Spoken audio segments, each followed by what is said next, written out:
Okay, I'm not gonna hold you guys up too long.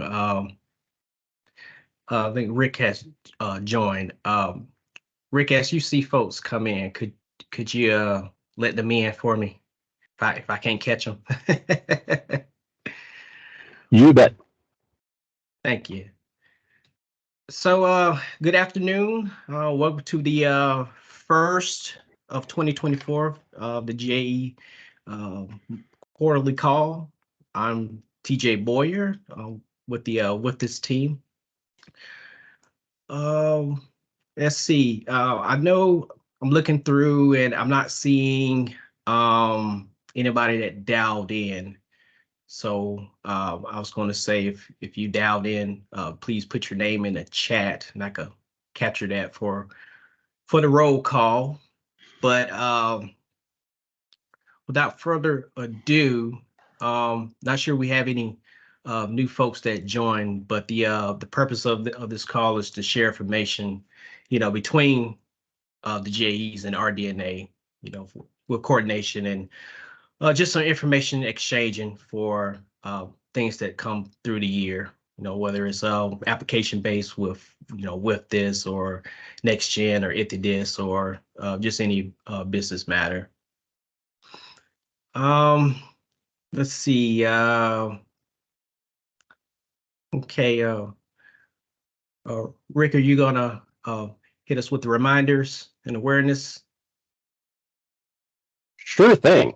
So a couple of things to kind of put out for the group.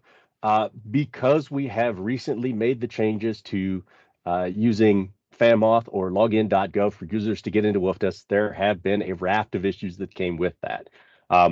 One of the things that we're running into right now is an education issue, both with WFDS users and with the IIA help desk. WFDS is not using INAP at all. And we've had some folks kind of taken down a wrong road by the help desk, either because they mentioned something about their INAP profile or the help desk started looking for an INAP profile for WFDS for them, and it doesn't exist. So that's something you may run into users that have some access issues. If they say the word INAP, steer them clear. WFDS as it exists right now will not be using that. The replacement WFDS, we'll talk about that as that comes online. That will be using INAP, but for right now, don't need to touch it at all. So other than that, let's see. We would like to kind of remind people that if you want to keep up on things related to developments for the replacement WFDS for WFDS Next Gen, we do have that hosted on the RD&A website. And there's a link to the page for that in the agenda that we sent out, and we'll put it in the chat here in just a moment. So that's kind of what we had for some quick reminders. With that, as usual, we wanted to kind of open the floor to anybody who's got any emerging issues or problems, new problems that they're seeing and running into. Has anyone got anything to share with the group?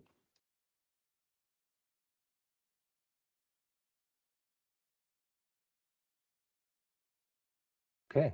For once, silence is good news. If you do have anything that you want to do a go back on later, let us know in the chat or raise a hand or something.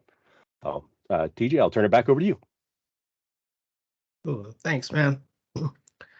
So since our last meeting, I haven't received any kind of new additions to the geographic editor list. So if you have any changes or any new additions, let myself know, Rick or Morgan Pence know. We'll just get that adjusted in with this. We'll assign the roles and make sure that they get on the mailing list and for the interagency help desk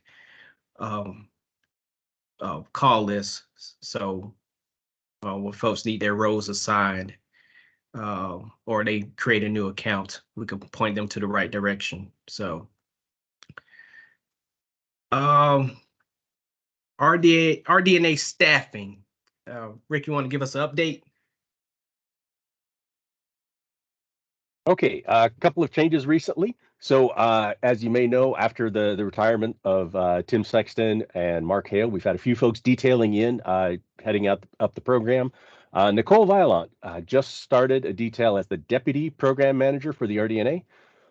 We also said goodbye recently to Allison Mims, who took a position with Region 6. And we have had Heidi Laritz detailed into her position as an audiovisual specialist. She just finished up her detail, and we are looking for some candidates for the next detail into that position. Also, we have an opening for a data analyst fellowship through the ORISE program. We'll be taking applications on that soon, and we'll get word out to this list as well. Sweet. Thank you. Okay. Slide to the correspondence logistics. So just want to do a post check with everyone to make sure that you all are getting what you need, especially from last year, from 2023. Did we meet your expectations, or is there something that you all are looking for we're not providing? So also with that, there's been some changes here and there, and far as like GAE roles, and just want to make sure that we're not sending out emails or adding people to the correspondence or to the invites that no longer wants to get those, or no longer doing those GAE roles. So doing some house cleaning, some cleanup there. After this call, I plan on sending out, to each agency, to you all, to the group, on the list of what we have for us, the GAE goes. I know that in the agenda, we have the role list, but I'm gonna do something cleaner to send to you all, so it can help me get that thing organized, and we'll be good from there. So after this meeting, keep a lookout for that. Let's see. We also I'm gonna open up the floor right now. Are there anything that you all are looking for when we have these correspondent emails that we send, or for the call? Is there anything you guys are looking for that you're not getting, or is there some things that you want to see or different?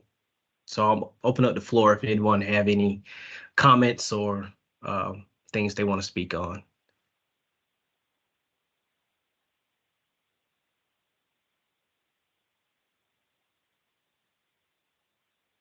And if not, that's cool. Just whenever it comes to mind, you can always hit us up, and we could accommodate.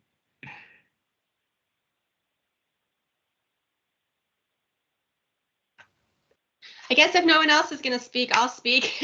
Amy Russell, GAE, one of the GAEs in Region 2. I'll just say I think the notes are providing what I need personally, and I do share those with the forest as well, and I think they do have some valuable information. So I don't have any recommendations for changes. Great. Thanks, Amy. Yeah, we sent out the new invite for 2024. So I got some feedback on some folks who may have missed the invite, or couldn't get the invite to the calendar. So we made some adjustments. So hopefully folks that are good, and we could continue on. So, but thank you. We'll, again, the door will be open. Even after the call, if you have anything that you guys will want or need, just let us know. Okay, and then finally, refreshers. But we do got a hand raised. Oh, okay. AB, I think. AB, yeah, I see. Go ahead. Hey TJ, yeah, it might be happening already, but I might not be aware of it. But I think one thing that might be helpful is I love the notes, but it would be great to have some sort of repository or something where these are stored, just in case we do get new GAEs or anything that come in, they can go back and look at some of the history and some of the information that you guys had previously provided. I think that would be helpful. Oh, absolutely. Yeah, we actually do have a suppository for the notes and the recording. After the call, we'll post the recording. So on the agenda, we have a link to the RD&A page, to the GA resources here, that should take you there. But Perfect. let me slide this over here. Okay, let's see.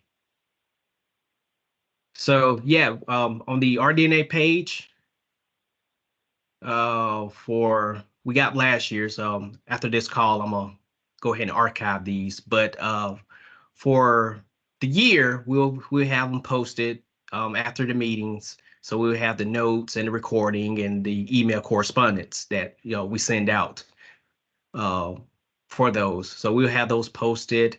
The AR will get posted. Today's call will get posted, and the previous years of all the call notes, they're in the archive here. So you could pick a year, and it's all in a zip file, and you could review those there. But yeah, absolutely. Good to know that you guys need it, and we're going to continue on with the posting. But thank you.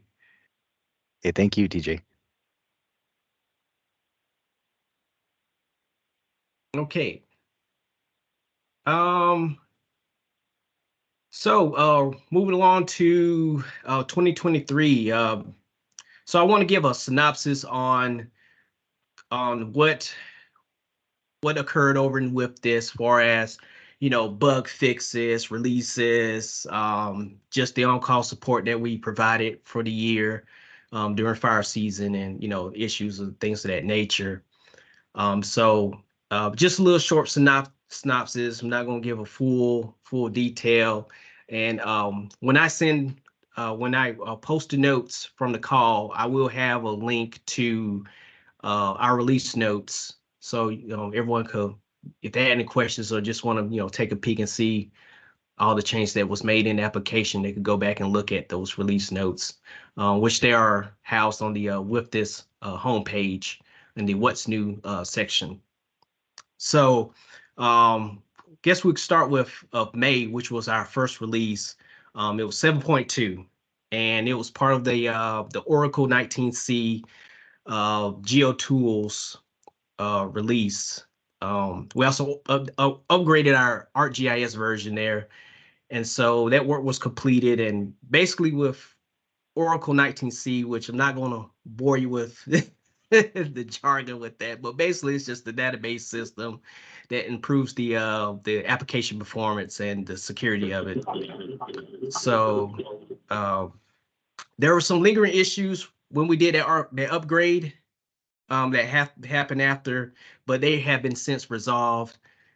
There weren't too many, but the issues included getting FS Pro working again with the values at risk and the images from that, and also the generating winds. We made some improvement with that.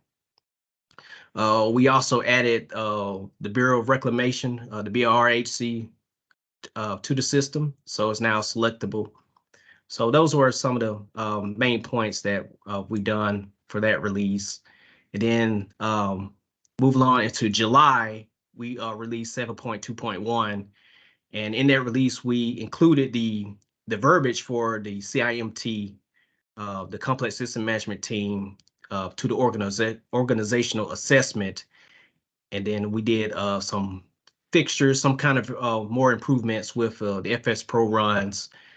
I think the issue was it wasn't getting picked up by our queue system in the application, and it was a Java error that was occurring. So we made a fix to that, and we also updated the sage grouse layer legend to reflect some of the changes for the designated category. And we added the snow and wet flag logic to the ERC forecasts. So we did a couple of updates to that. Then move along in August, we released 8.0, which started the series of releases for the implementation of FAMOFF, of using FAMOFF as the login method into the application. So 8.0 was basically just the back end work, just to set up that only the admins and some of the all the with this team members that have that support role we saw, and it just basically set up the foundation for FAMOFF. Also part of that release, we did some bug fixes, which included a fix for an issue that caused the MAP language to remain included in the pending decisions when the associated MAP shapes was previously deleted. It was some weird bug thing was going on. And then that was the around the time frame we got the static copy of the National Pods feature service added to the application. So you all was able to look at pods and with this.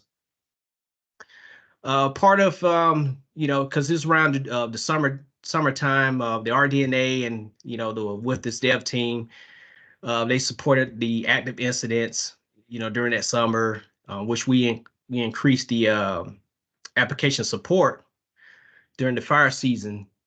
So we incorporated at least like a 2 personnel staff from the RD&A to support that. We went on call 7 days a week to provide that support.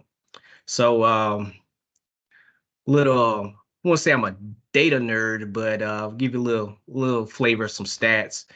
So from that summer months, from June to August, when we had increased system support, with this team, we responded to 71 feedbacks just in the production. So it's not including training, but 71 feedbacks that was submitted through the application in the production side.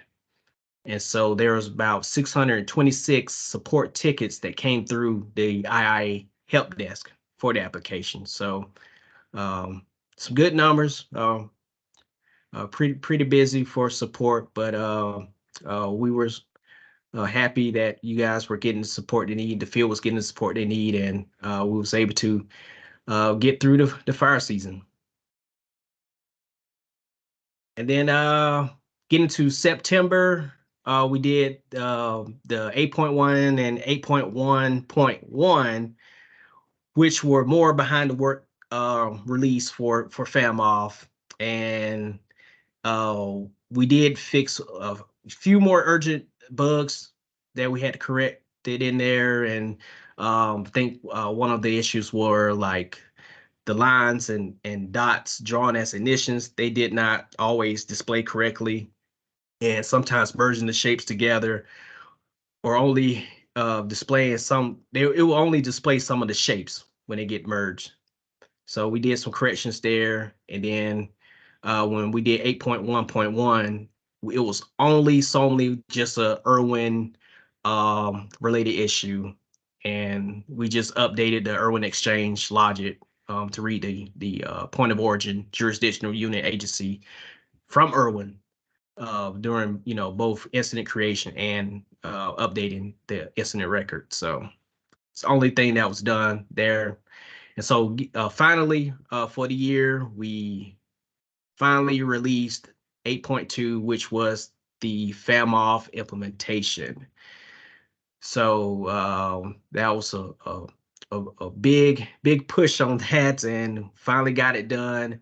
I won't say only thing other than FAMOFF that we added in that release were we included the new legend for the oil and gas wells locations.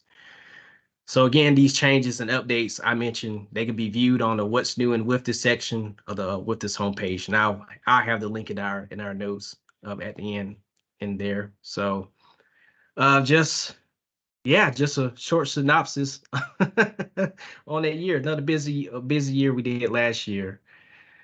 So that brings me to back to you all, to the audience. Kind of want to open the floor again. So for like the fire season, this past fire season,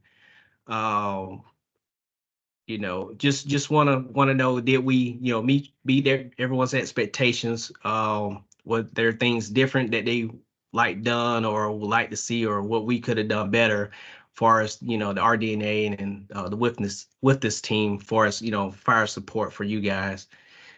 I knew some folks stood up some some decision support centers during the summer, and but just want to get that feedback from you guys about the fire season, how well the support went for you all.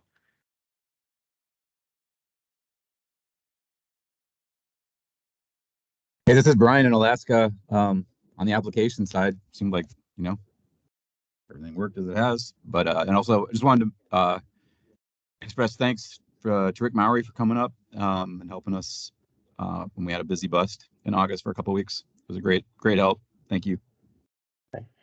My pleasure. Happy to do it again anytime. Sweet, thanks. Yeah.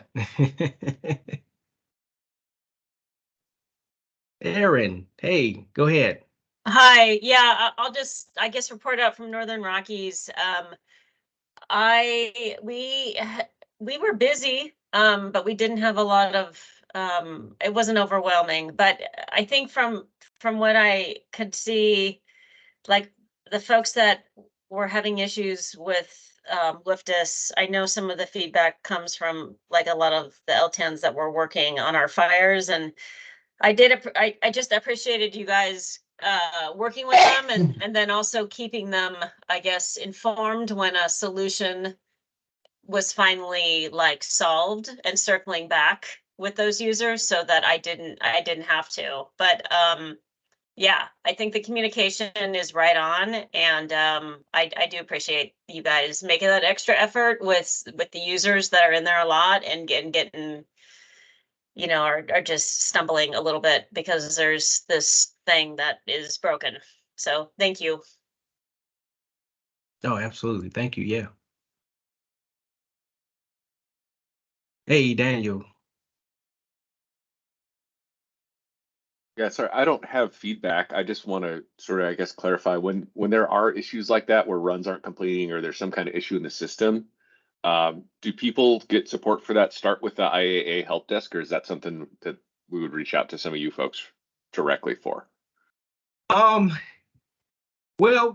the IA help desk is you could go either way to get some assistance, because if you would have put in a ticket with the IA help desk, they just would have bumped it up to us and called us. But on the with this page and our RD&A page, we have the point of contact to call the after hours support number. Glad to help, whenever, if you dial that number and call. The IA help desk is basically I would say system of record, but tracking on the help. So maybe I would put it go ahead. If somebody has a problem logging into the system, have them contact the help desk. Absolutely, that's most of what we have them geared up to handle. But if you've got an issue with something going wrong in the system, or even if it's not a system thing, if you've got somebody who's looking for some advice just on how to walk through the process or what kind of things go into a decision, any of that, there are two ways that they can get help really fast. Like TJ mentioned, they can call the on-call phone number, and that's the one that we put right on the WFDS homepage. We put it at the top of the maps and everything. The other way is to hit that feedback link in the application. The feedback link is nice because it goes out to about 20 people at once, including whoever is on call, but also a lot of us get those messages and can dive in and try and see what's going on right away. The having the on-call phone number as a backup is really good too, because obviously if you can't get into WFDS because the system is down, the feedback link isn't going to help you. So I would say really for problems on an incident, anything beyond logging in, call the phone number or send a feedback from that feedback link. Both of those will get you help from our team on the double. Yeah. I will throw the caveat that if you're submitting a feedback at 3 o'clock in the morning, it might be a few hours before somebody gets back to you. But that is the quickest way to get help. Absolutely. For the RD&A, we're spread it all across the time zones. So I'm on the eastern side, and I'll probably be the first to ping you if I see a ticket or a feedback that come in. One of the early birds on the eastern side. So we're here for you. Jeff, you had a hand up. Did you still have something? Yes, good afternoon. So I just wanted to let you know that we're really grateful for everything that goes on through the help desk. We had a really interesting role in Northern California this last fall during the fire season. I believe Kevin Osborne is on now, and he is at the North Ops GAC there in California, and he took the lead on organizing a call. It was for not only just the analysts, but the weather and anybody who was in the intel shops on these different fires. And a lot of the information that was shared in those morning calls had a really clear nexus to WFDS and helping each other out on inputs and problems. And so it was kind of a de facto help desk that was happening on a daily basis there. And I would encourage folks who have that skill set, and no matter where you are in the country, to start up that type of a call system when it fits into your briefing schedules in the morning, because it probably really diminished the amount of traffic going through the help desk. But it was actually kind of a cool learning experience, and we shared quite a bit of information on tips and tricks and different ways to use the models that are like commonly advertised or what we teach in 495. So I just wanted to share a success and kind of a different way that we, were able to leverage each other's skill sets to make that successful, and also to give Kevin Osborne some props for doing that, because I know it wasn't an easy task. That's it. Thank you. That's a really great example. Thanks, Jeff. Yeah, sweet.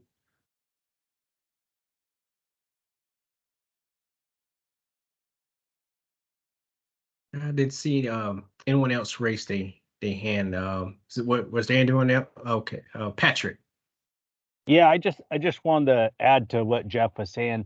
It was initially and Kevin, and you speak up if you feel that I'm mischaracterizing this, but it was an informal decision support center for the analysts and weather folks in the Northern California. And it really also provided a good venue for everyone to discuss, as Jeff was saying, what was going on, what was the predicted weather, what was the fuels, everything at that time. And it also kind of, I'll add to it is, it'll come out later in the round robin, but it also initiated some discussion on where we're going to be going in the future with our decision support and trying to bolster it a little bit more. So even though it was a relatively slow year, in future years, it's gonna, we want to be better prepared. And but Kevin was great at just heading that whole piece up. So definitely kudos for Kevin on that.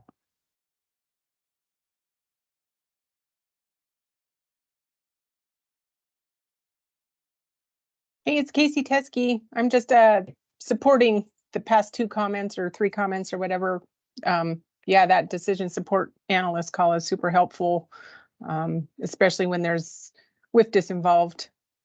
both for planning and for modeling and system issues and stuff like that. And a lot of times, if there's issues, that's where they get sussed out, because usually a single analyst thinks they're the only person where something's happening and it's their connection or something like that. And then suddenly everybody's having the same issues. So we can reach direct out to the on-call help desk, and that's been super useful. Thanks.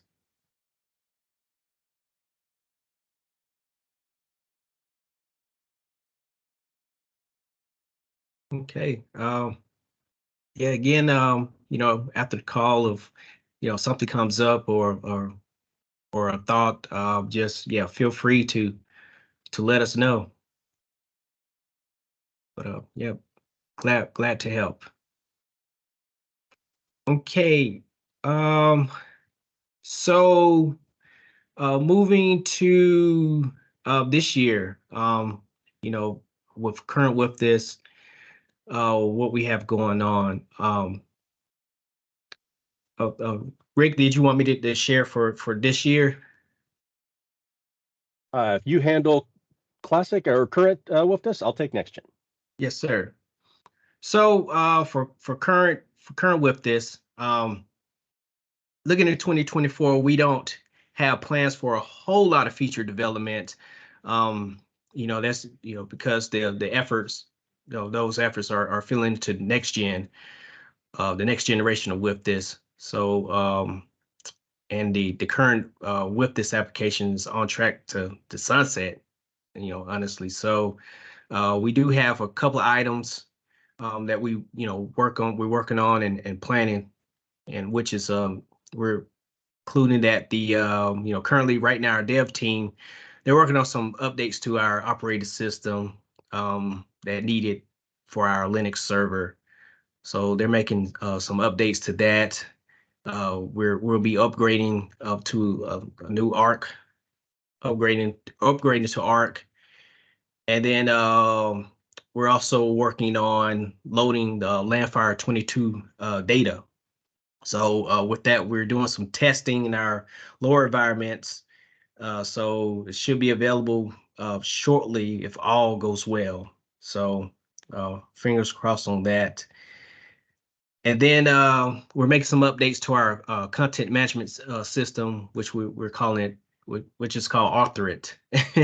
And so basically, it's the system we use to maintain like the help topics that you guys see and with this, and other documentations, stuff that you see there.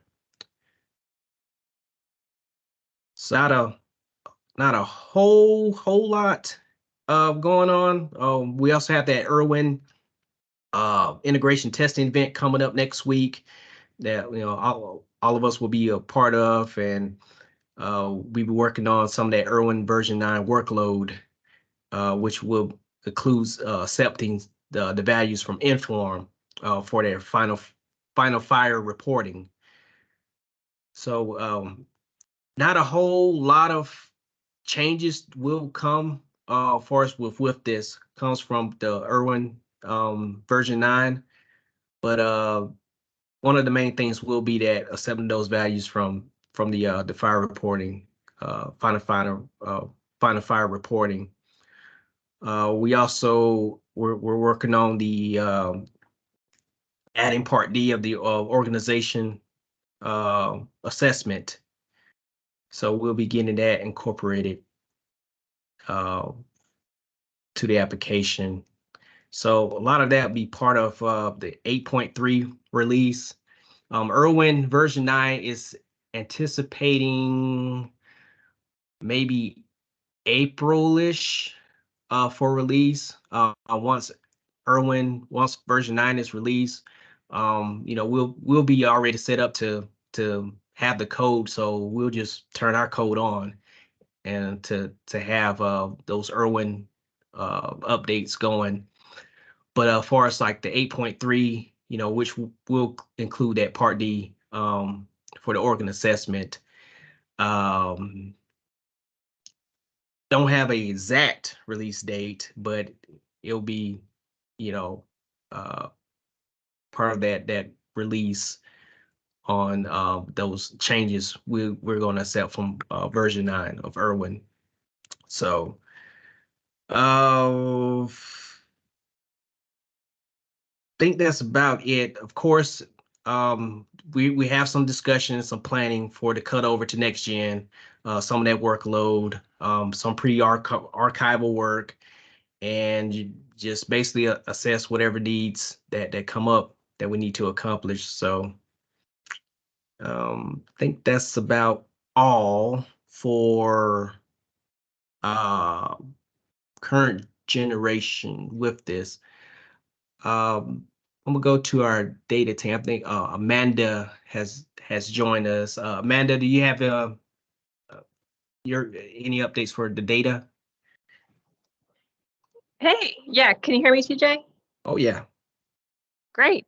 Hi everyone. Yep, a couple of data updates. I did lose audio when you guys were going over staffing things, TJ. So just a heads up, guys. To point back to that, we're hiring a data analyst fellow through the ORISE program to support us through the fall. They're going to support us on some data refresh efforts for WIPDIS Classic, but also for kind of help us research and prep for WIPDIS Next Gen, along with helping potentially with the service monitoring system. So if you have any connections to academia, or you know someone who's pursuing their bachelor, master's, doctorate degree, or just got their degree, send it in, and you think they might be interested, go ahead and send them that announcement because we'd love to have them. And let me, TJ, share my slide deck if that's okay. Just got a couple of data updates. Sure.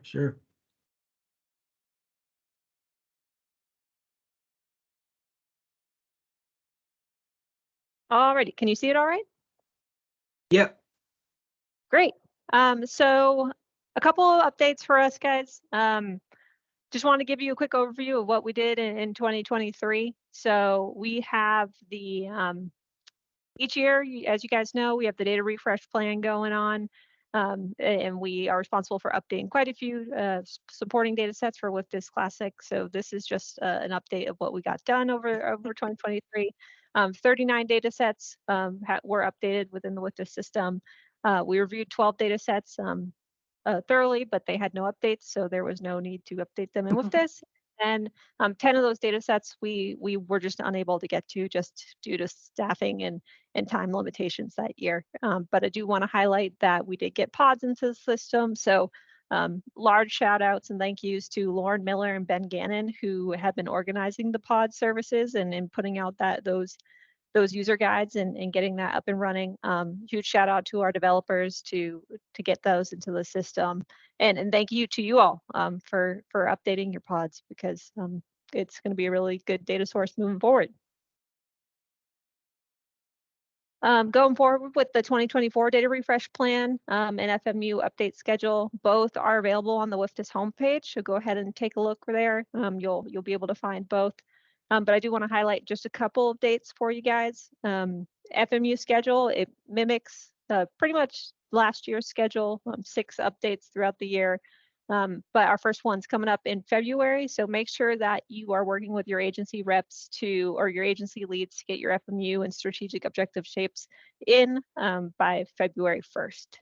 I also want to kind of highlight the pods update schedule. So Lauren and Ben and I have been working on putting together a pods update schedule for you guys. We're thinking 2 updates, one in early spring to catch early fire season, and one early summer to catch the later start of the fire season. So you'll hear more from Lauren, you'll hear more from Ben and us, of course, that as these deadlines approach. But the first update is going to happen in spring. So make sure that you make your pods updates by March 1st.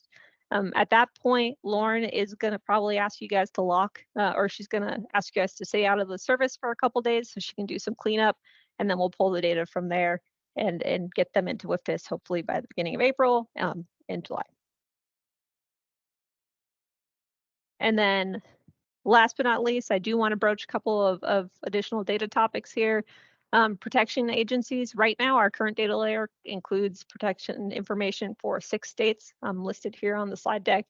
We're looking to expand this. So if you guys have any contacts or links for data sets for state level protection agency or authoritative fire protection data, Go ahead and send it to Jonah. Jonah's the newest member of our data team. He's taken on this data set this year.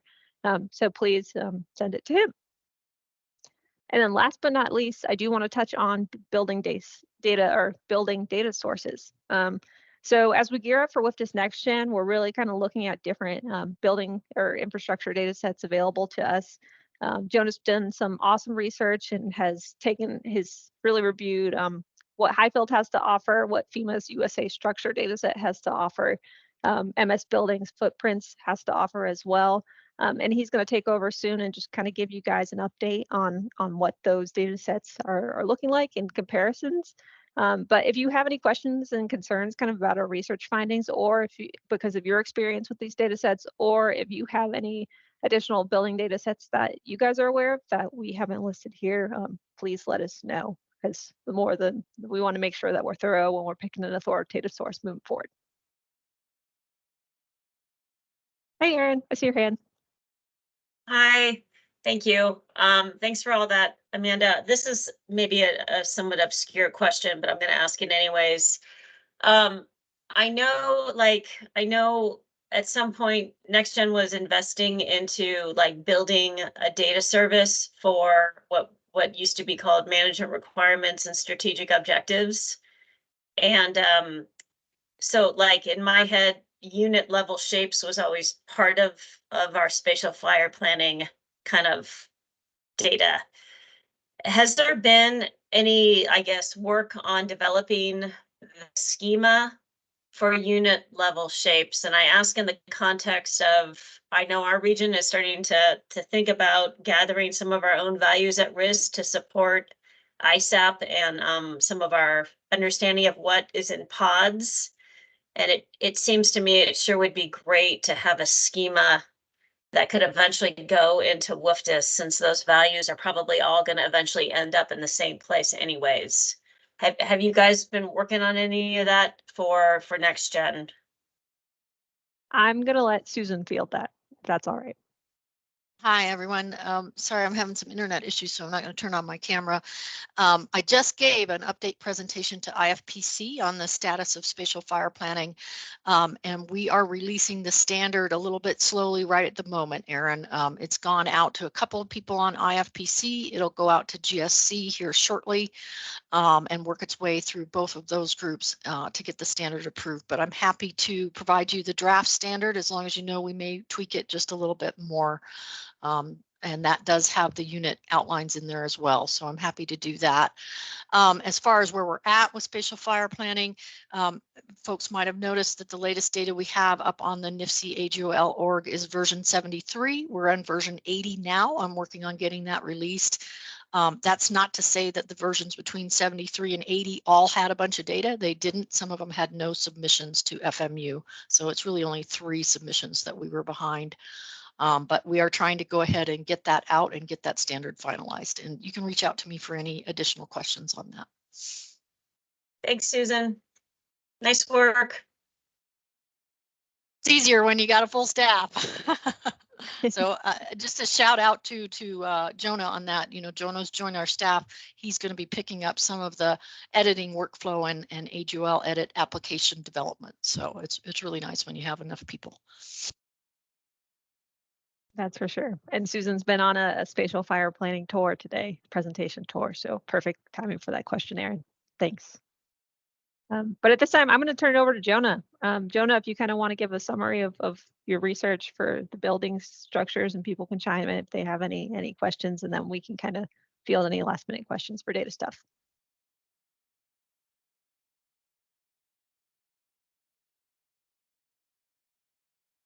All right, you guys got me? Yep. All right, good afternoon. I've only been on the team since August, but my understanding of the building cluster data set is that it was built from cadastral data from counties and states, slowly built upon over time, getting updated at a county or state level as we went. So as of right now, we have like 15 of the states accounted for across the country. So not a great representation. You know, obviously that's heavily in the West compared to the East that we do have in our system. But as we go forward, we're trying to find something that had better coverage, that was standardized across the country, and that was hosted online, as NextGen won't be pulling. They'll be pulling feature services directly in, so any updates are live. So we started looking at where we could go first or next. So we got a couple options, right? There's Microsoft building footprints, and we had the Highfield Secure. They're pulling off parcel data. And now FEMA is coming out with a building footprints layer as well. So I was looking across all three of these data sets. Microsoft fell off the table pretty quickly as it's old data and it's not being updated anymore. Jonah, if you're sharing slides, we're not seeing them. You have the wrong, possibly the wrong screen share. Yeah, I'll throw some comparisons up here. Sorry, I wasn't sure if you were showing anything good. yet, so want to make sure. Thanks. Didn't mean to throw you off your game. Yeah, so we're looking at where we could go for an online feature service for this. So you just got a couple pictures here of comparing the different options, and then yeah, like Amanda said, asking you guys where you guys get your building, if you have building footprints, because like I understand Alaska is not in here. It's got some, but not all of them. So anyways, here's some couple screenshots. So first off, this is Montana. The pink dots are the current building cluster points. As you can see, those are along the roads, like those are basically mailboxes. And then Highfield and FEMA are where the actual building itself is. So it's much more accurate data compared to just a street address. But then again, this is some new construction. So my buddy bought this house up here on the end of Stevie Lane last summer, and it's not showing up on either Highfield or FEMA or WFDA's building clusters because we haven't updated building clusters in WFDA's for at least 2 years now. But here's another example that's the opposite of that. So the state cadastral layer has all these points down here that don't exist, and then missed all the actual buildings that have been there for 40 years. This is the Trapper Creek Job Corps Center. Fast. Both Highfield and FEMA are using some machine learning AI algorithms to build out these data sets. So there are some false positives. This is a rock outcropping up by Lola Hot Springs. Both FEMA and Highfield picked it up, and it's not actually there. So nothing's perfect, basically, is what I'm going to say. And then lastly, here's comparing Microsoft versus FEMA of why Microsoft is just immediately off the table. In WFDA, as you can see, we did pull in some of those Microsoft footprints to aggregate with Wyoming, because Wyoming doesn't really have, as Susan will tell you, cadastral data for buildings. And you can tell how many they missed there with FEMA pulling in so many more. Some other things to mention with these different building sets is that this new FEMA one is getting updated all the time, like multiple times a year. They're pushing out updates for this because I think it was mostly started out for hurricanes and floods. Now we're grabbing it now. And they have a lot of data in there. So they even include like occupancy type, elevation, the first ground level. The other thing cool about this FEMA layer is that they are, page, but they're using the new USDOT's national address database. So this is going to be what NextGen 911 is using as well, because we had E911 for a while, and now there's going to be NextGen 911, which is also pulling off the DOT national address space. So basically syncing up all these systems at once. Also, FEMA is pulling from Highfield, but more. So another reason FEMA is top of my list. That's most of what I had to show you guys. And then I wanted to ask you guys your thoughts about how much you use the building cluster data and the states that we do have it. And yeah, we're looking to use this for next gen and potentially make some updates to Classic over the spring and summer. And just one quick clarification from a question in the chat, or a comment in the chat from Diane Abernoth. We will in next gen continue to keep giving you as reference layers the layers that we curate from US Forest Service, BLM, NPS for buildings. So NPS buildings with the risk assessment is the layer we are using now for WFDS Classic and what we will be using in WFDS next gen. This layer is in addition to that, because those layers are just, you know, federally owned buildings that we might be concerned about. This is in addition to that. This is all the residential buildings. Along with the Microsoft data, you know, as this data gets better, right? One of the reasons we didn't commit to the Microsoft data is we had no commitment from Microsoft that they were going to update it in a timely manner, but FEMA has now taken on that commitment. So you'll notice that there's a number of different sources that feed this data set. We will still occasionally have errors of omission and errors of addition. So we still will have places where they may not properly pick up a building because there is an AI component to this, and there'll still be some places where we might identify a rock outcropping as a building. But our feeling is, because FEMA has accepted the task of being the data steward for this, and they're using all those different sources, that the data will get better and better over time. And it's certainly, we certainly showed that. And thank you, Jonah, for all your investigation. He certainly is able to show that difference between just the Microsoft building layer and the FEMA, the new FEMA building layer. Yeah, thanks, Jonah. So yeah, mull that over. If again, keep thinking, if you find any additional building data sets, especially like Jonah said in Alaska, just point us toward them. We're always happy to look. But any other data questions before we turn it back to TJ? Hey, this is Brian. I dropped a link in the chat for Acopia is the source for the state of Alaska's. They had to pay for access of it, but talking with their GIS folks, they feel like it really captures the building's data very well in remote, both in urban and remote areas of Alaska. And I know we were able to share that with the fires comparison tool, so we might be able to get you access to that as well. If that would help. Oh, that would be great. Yeah, and you might want to make FEMA aware of that data set as well. Alaska is always a little bit tricky, and I don't know that we've like fully evaluated the quality of the data in Alaska. So if that's just another source, maybe FEMA can roll that in, and we'd get higher quality data in Alaska, for sure.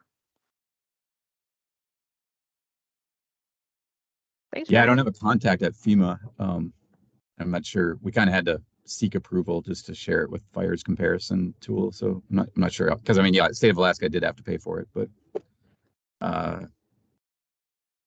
anyway, we can talk about that more later. Thanks. Thanks. Okay, Rick, do you have anything for next gen? I have a lot for next gen. I want to be respectful of everyone's time though, so we'll keep it to the very condensed version.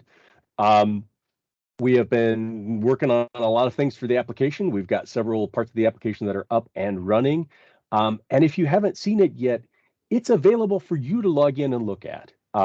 So we have the UAT environment up and running and set to where you can log into that and poke around and take a look at what things are doing. Anyone is welcome to. When you put in a request, it'll go to one of our team to approve. But it would be great to get in there and take a look just kind of at how the system is set up. I would caution you, it is something we keep pushing new changes to it.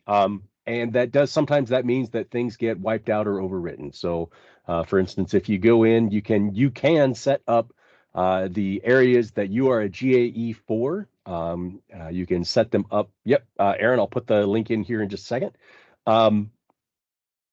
But just keep in mind that as we do new deployments and push things out and get new feature set, you might have to go back in and do it again.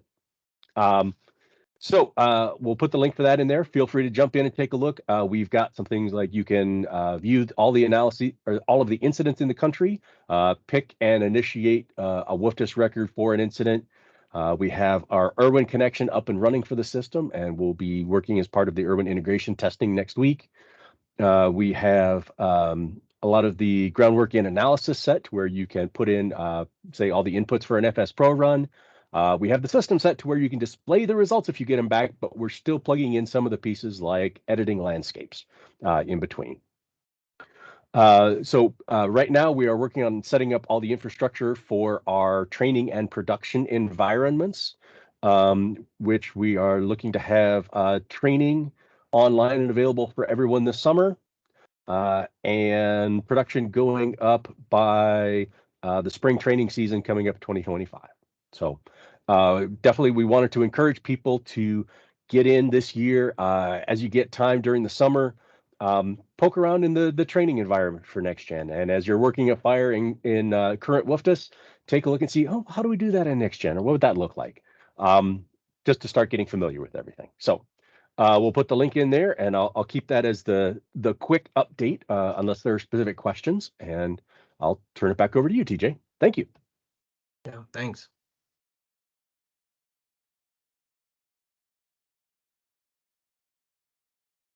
Okay. I know we're cut for time. The last thing was the round robin. So if we can, I want to be respectful for everybody. You give us any coordination opportunities or just a short, your anticipated fire activity or some trainings that you guys got going on, or any feedback. I will start with Alaska. Yeah, this is Tom. I think the big things are the third week in March, we're going to have our spring operational meetings. Usually we do like a WFDS update for the interagency community. And then I think the GAEs will probably start talking about what the best option for in-region or using the nationwide refreshers for agency administrators are. That's probably where we're at. I think it's 1 degree at my house today. That's all I got.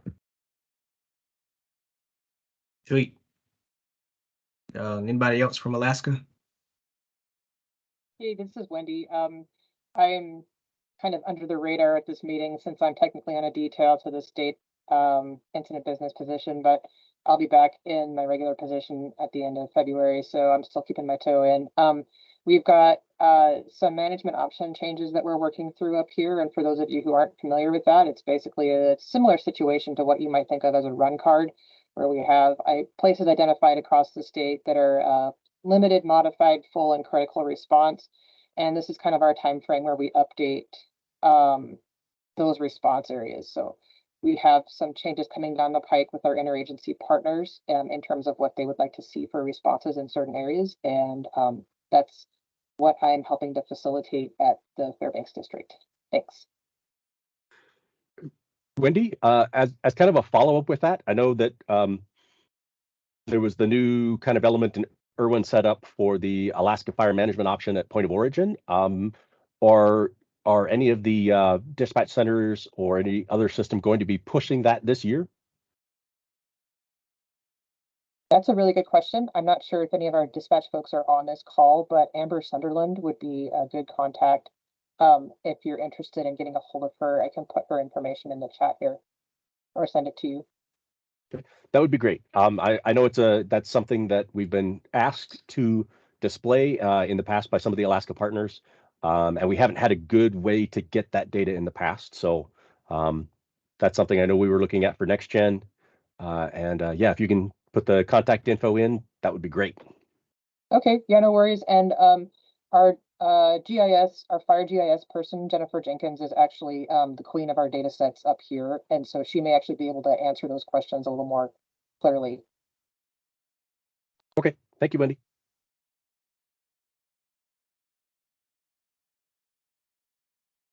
Okay, If there's no one else for Alaska, Eastern area, I don't think we'll have. Okay, cool. Hey, Matt. Good seeing you TJ. again. Yep.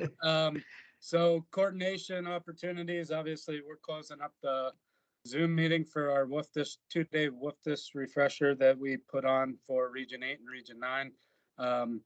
So it was a huge success, and thank you TJ and Rick and others that are on the call that jumped in and helped us out.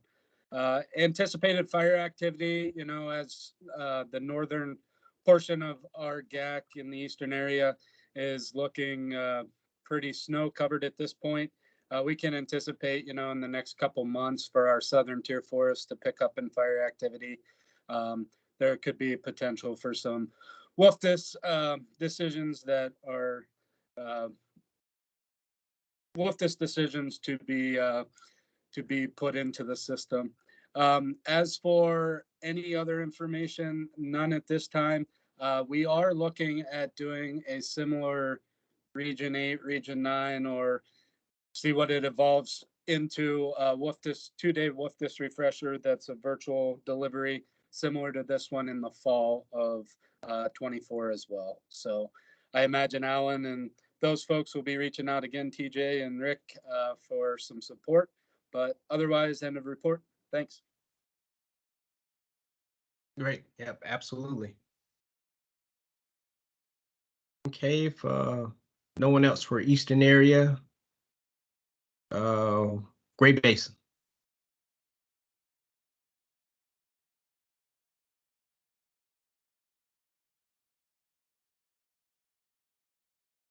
Hey, good afternoon for Forest Service Great Basin. We haven't got any of our refreshers scheduled as of yet. I'll get back to you once those start coming in.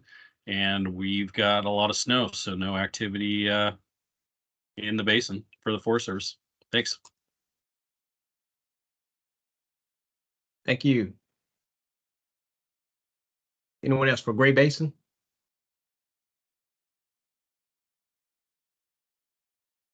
Okay, North Ops.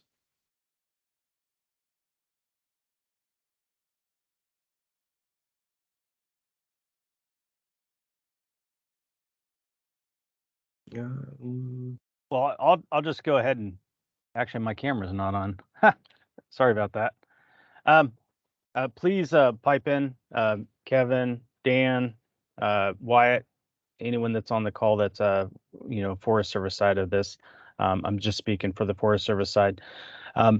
We will be having agency administrator refresher, and then we'll just have our as part of our normal annual refresher that we typically do. We don't have any specific dates laid out yet. And then also there's discussion we're going to be looking at probably in May of doing an in-person at the Wildfire Training Center, a refresher in person for drivers, and if we can get analysts to come and participate as that as well, just to get more folks on the forest participating in, because we do seem to have a limited capacity with drivers in WFDS. And I just put this out to Dan or Kevin or Wyatt. Do you guys have anything else to add?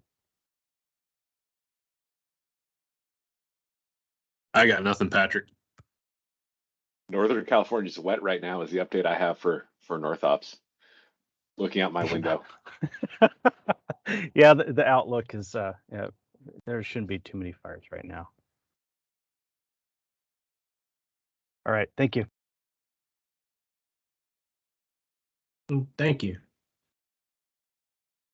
Anybody else for North Ops?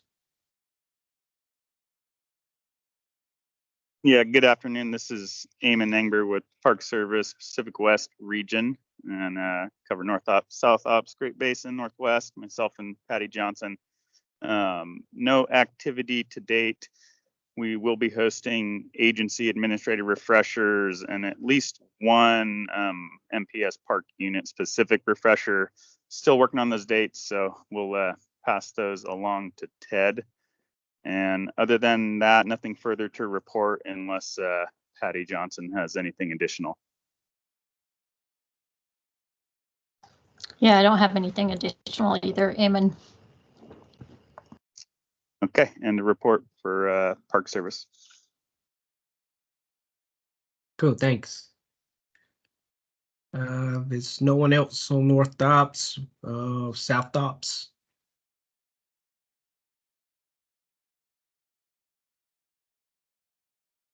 And if no one for South Dobbs, let's go to Northern Rockies. Hi, this is Erin, so I can speak for maybe U.S. Forest Service. I think Jonathan Olson usually attends these calls. He's in travel status, unless he's on the phone while in travel status. At this time, I think we're still sort of organizationally trying to figure out who's going to do what next summer. We just had a meeting, and just because we have an additional analyst that we just hired. So as far as structure in place to support WFDS refreshers, it's still pretty homegrown, and that if specific forests ask us for that help sometime starting in April or May. And I don't know if we're going to maybe do something more sophisticated than that. It would be great if we could, but I just don't know if we're going to have the depth this spring or not. Other than that, we continue to just work on sort of collecting data and moving that up the food chain so we can have usable data when it comes time for these applications. And that's end of report, unless anybody has any questions, or I don't know if Carly wants to speak for BLM. Yeah, I don't have anything really. Thank you, Erin. I don't have really anything for the good of the group other than, yeah, similar, trying to coordinate preseason WFDS refreshers and things like that, but I don't have any dates yet. So that's it for BLM. Great, thanks. If there's no one else for Northern Rockies, we'll go to Northwest.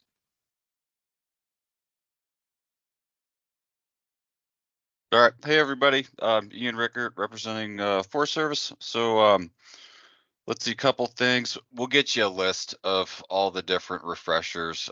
Right now, it would be kind of piecemeal to throw that in the room. So we'll do some consolidation and get that over to you.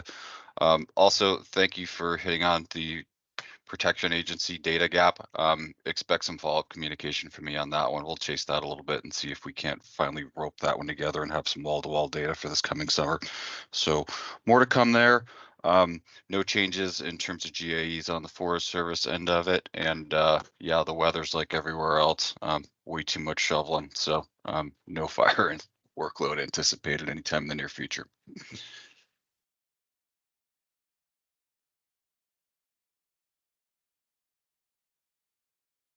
Hey, good afternoon. This is Barry. I got nothing to add on to what Ian said for the BLM. Thanks.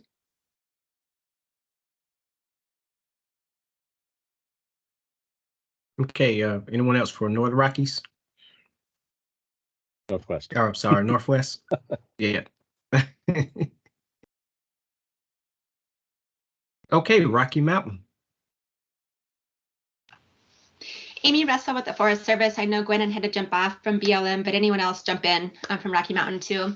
We're working on scheduling our WFDS refreshers. We don't have the dates set yet, but we'll get get those sent in as soon as we do have them. I know we will be updating a few pod boundaries on the Forest Service land on a couple of forests, so we'll be getting those in as well on the dates that were set. We do have areas of below average snowpack, but we don't anticipate any wildfires. We're mostly working on pile burning where we have snow and broadcast burning in other areas. End of report.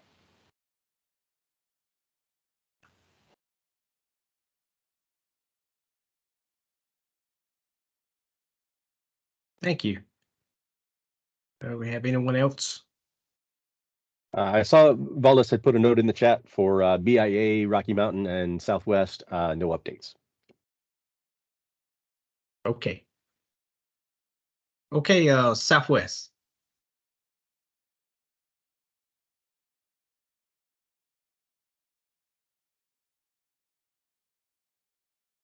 Okay, and then I'm not sure we have someone for Southern area.